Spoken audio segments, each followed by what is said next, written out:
tíos gays me flipan. ¡Qué guay! ¿Algo que le guste a un hetero? Estoy en medio de una persecución y de repente me enamoro de Ice Cube. Jason Momoa me da por el culo mientras los dos estamos pendientes de un volcán. This is Pedro from Cartagena, Spain. How are you, Nick? Good, how are you? Nice to see you. I'm great, thank you. Well, first of all, congratulations on the film, not only the historic theatrical release and the all LGBTQ cast, but also the film itself, which is amazing. And I had a freaking awesome time. Oh, and awesome. so I think you're probably getting this a lot today, but I have to ask, because one thing that stands out from Bros is that it's written by a gay man and it features an all LGBTQ cast, but the director yourself is straight, as far as I know. So what led you to a project like this, and what did you learn about the LGBTQ community making this film? Yeah, I mean, I'd been intrigued. I love romantic comedies, and I'd been intrigued by the idea of a romantic comedy about two men falling in love. But as you know, I'm straight. It wasn't really I couldn't tell that story correctly. And then I worked with Billy Eichner. I cast him in Neighbors 2. He had a few, scenes in that. And then I cast him in the show called Friends from College. And in that show, I discovered that he's a really good actor, which I didn't know. He has really good acting chops. And then when we screened the first episode of Friends from College, we screened it in a movie theater. And every time he was on screen, he destroyed. It was like he was so funny.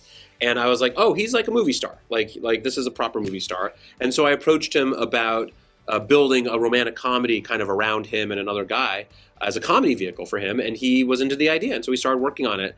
And, for me, like what I do, I think as a director is I build a movie around a piece of talent that I think deserves it. If you think about like, Jason Segel and Sarah Marshall, or Russell Brand and Get Him to the Greek, or, Seth Rogen and Zac Efron and Neighbors. I try to build something around them.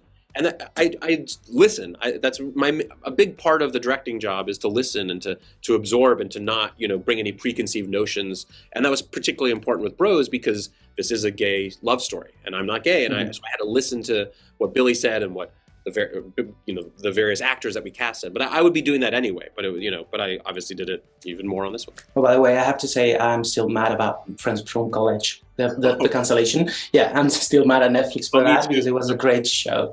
Yeah.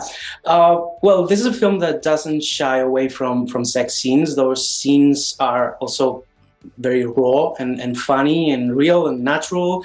And I'd like to know from the director's point of view, what was the process behind the scenes and the purpose of making them, let's say, awkward or uncomfortable, which I found so refreshing.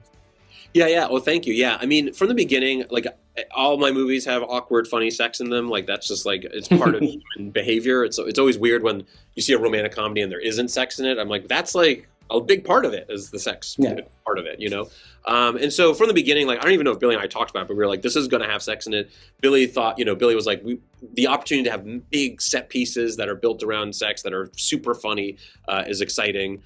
And they were also story driven. These are two guys that, particularly that first sex scene, these are two men who are so it's so important to them that they be masculine and tough and strong, and so that's part of, and it's also what they find attractive. It's the attraction between them, and so that was what was important in that first sex scene.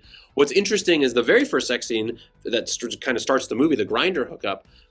I like a big comedy set piece. I actually kept pitching like, shouldn't this be a bigger set piece? And Billy was like, no, it should just be this. And it gets huge laughs because the audience can't believe they're seeing it.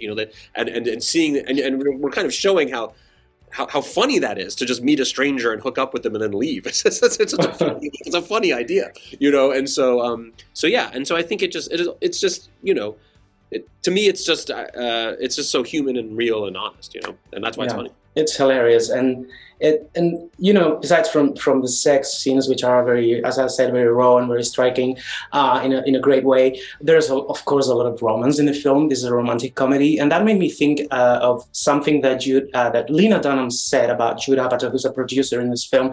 She said that the best advice that he gave her when she was doing Girls was to be unapologetically romantic, and I got that vibe as well from this film. I don't know if that's something that comes from Jude. Oh, from you, from the writing, was it the vibe for? Yeah, I mean, I think it's certainly, it's why Judd and I work together. I think we see the world similarly. I love romance. I'm not a cynical person, and my movies aren't cynical. I believe in love.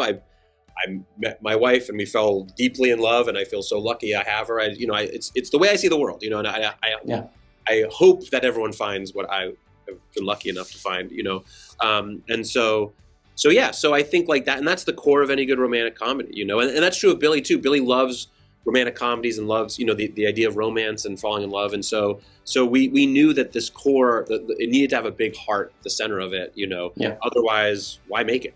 Like, what's the point of romantic comedy? And it all needs to be earned and real and honest. It can't be just like stamped on there. But that's a big part of it. ¿Cuál a los dos os gusta que os den por culo? ¡Culita, culita! ¡Culita, culita! Por Dios. El sexo gay era más divertido cuando incomodaba a los heteros.